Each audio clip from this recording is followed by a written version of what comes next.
we're lucky to have the second vice chair of Ghana Real Estate Developers Association.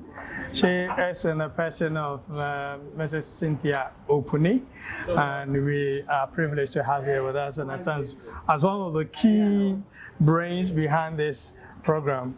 We can't wait but to have a word. Great to meet you. Thank you very much. Thanks for having me. Right. So how is this program? What will you say about the organization and how it's been this far? Well, as you may have heard, GREDA has been in existence for over 30 years. And every year we like to have the opportunity to interact with our CEOs to review the landscape of the real estate sector across the country and to put our heads together to see what the way forward is, how we can contribute to national development using the real estate sector as a propeller, if you like. And how do you feel being the second vice chair of such a mighty organization? Well, I would like to say that this is my second term, so I'm being re-elected for a second term of 3 years. So I've done 3 years in this role. It's not a small position at all because GREDA as an organization, we are lobbying for some attention for government to intervene for us to achieve what is needed to. The theme for today is having a effective government intervention to reduce the housing deficit, which is a problem that we are facing across board. A large area where this problem exists is between our capital cities of Accra and, I dare say, Kumasi. So we're trying to see how we can live up to expectations, to use the local resources that we have, to be able to put up houses that are affordable, so that majority of people can afford it. That in itself is a paradox and a topic of contention, because we know that no matter how we afford or define affordability, a lot of people still cannot. So it's about pushing the envelope on the table and seeing how we can talk about using our raw materials and seeing how we can adapt or challenge people to change their taste for what is on the global landscape, and to use what we have locally to be able to produce the units that people can really afford and look at function, so that when they live in the house, they can be proud of it, knowing that we're using local resources to meet that. So if we're able to achieve that, then affordability won't be such a difficult word to use in the conversation. And I've heard that about looking local resources, local raw materials to. What do you have in mind when that subject pops up? What is it? When you talk about local resources, local building materials, what are they? Have you been able to identify some?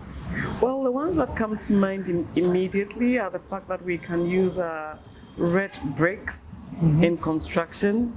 We can use a lot more wood. I think we have a variety of wood in the country. I think from the timber industry, we are told that we have over 100 species of wood that we can use in constructing. We also have bamboo. So we have things that we can actually exercise and change the taste and change design and see how we can appeal and use these items in affordable areas so that people can, build houses that when you look at how much it's costing to put these things together, we can put up a structure. So that's where I'm coming from. Another key resource is the people that we employ to build these houses. Should we have people coming from Turkey? Should we have people coming from China? Can we not continue to train our young people so that they are competent to actually apply for jobs, so that we are actually having the confidence in them also to help us build? If we do this, then obviously the input cost goes down. So that's what we're looking at when we talk about resources. So not just the raw materials that we use, but the people that we use as well. If we are able to invest in educating these young people, giving them their acquired skills, then we can be proud to employ them to come and work on our building sites, so we can deliver buildings again to become affordable. Yeah, well, I also take a bite on the affordable housing that everybody is talking about. Can we get there? Because like you were saying earlier, no matter how low you try to bring down your price, it still cannot meet the strength of somebody who wants to buy a home. I mean, can we reach an equilibrium so far as getting proper housing pricing regime? You see, it's all about what the desire is, and it's about the location of these units. At the moment, we know we have challenges where when people graduate from colleges, no matter where in the country they are, they all gravitate down south to Accra and Tema to find work. Now, we all know that land is expensive in these areas. So yes, we can get there, but if you ask me, the way we get there is to reroute what our thinking is. So let's, again, look to how we can engage government, look at decentralizing everything that we do across the country so that people are not rushing to where it's expensive to build, and then we avoid having kiosk estates. So why can't we encourage people to, have their careers in Koforidua, in Ho, in Bolga, and put up affordable buildings there, knowing that they don't have a long commute to work. Land there is also cheaper, so definitely cost of putting up a unit there will be cheaper, so we can get there. It's a very long journey. I'm not suggesting that we will achieve it overnight, but with the right agenda, with the right structures in place, with the right reset of industrialization so that we can manufacture other things locally as well, I'm sure we can get there as a country.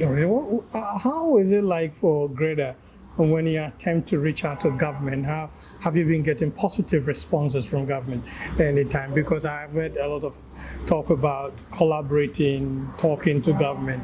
How positive are your moves towards government in getting some of these issues resolved? Well, I will say on the back of today's event, for example, that the positivity rating is very high in my opinion. We've had the Works and Housing Minister himself come to deliver a keynote address to us this morning. Not only did he just deliver, he stayed to, listen to some of the key points that we had to raise as well. So that is the nature of engagement. If you're trying to reach out and you don't have the other end reaching back out to you, then there's nothing to collaborate on. But where you are shown the willingness of government to listen in the person of the minister himself, and I think that's a good start. So yes, collaboration is working. Thank you very much. Congratulations once again on your re-election. Thank you very much.